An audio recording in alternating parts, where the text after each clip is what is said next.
words, receive me with glory.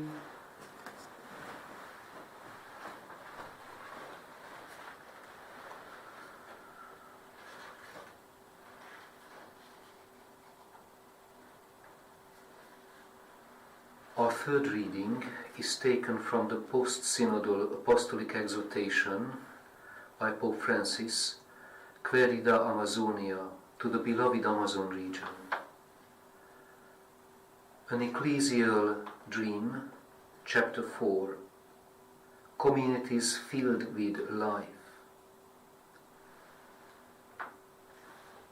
On the Eucharist. Many consecrated persons devoted their energies and a good part of their lives in the service to the kingdom of God in Amazonia. The consecrated life, as capable of dialogue, synthesis, incarnation and prophecy, has a special place in this diverse and harmonious configuration of the Church in the Amazon region. But it needs a new impetus to inculturation, one that would combine creativity, missionary boldness, sensitivity, and the strength typical of community life.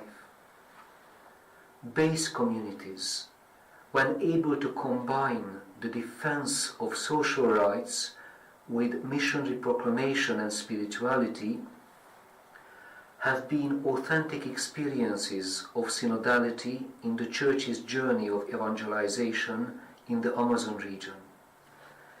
In many cases, they have helped form Christians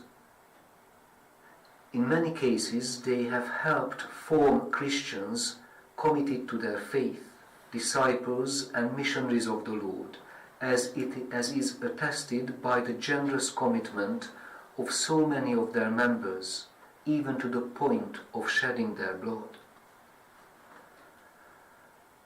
I encourage the growth of the collaborative efforts being made through the Pan-Amazonian Ecclesial Network and other associations to implement the proposal of Aparecida to establish a collaborative ministry among the local churches of the various South American countries in the Amazon basin, with differentiated priorities. This applies particularly to relations between churches located on the borders between nations. Finally, I would note that we cannot always plan projects with stable communities in mind, because the Amazon region sees a great deal of internal mobility, constant and frequently pendular migration. The region has effectively become a migration corridor.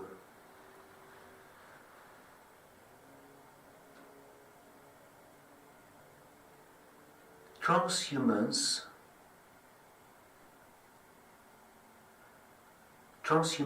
in the Amazon has not been well understood or sufficiently examined from the pastoral standpoint.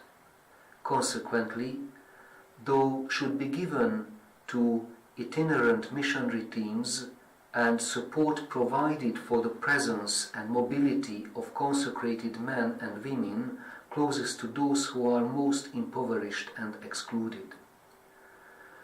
This is also a challenge for our urban communities, which ought to come up with creative and generous ways, especially on the outskirts, to be close and welcoming to families and young people who arrive from the interior. Here ends our third reading.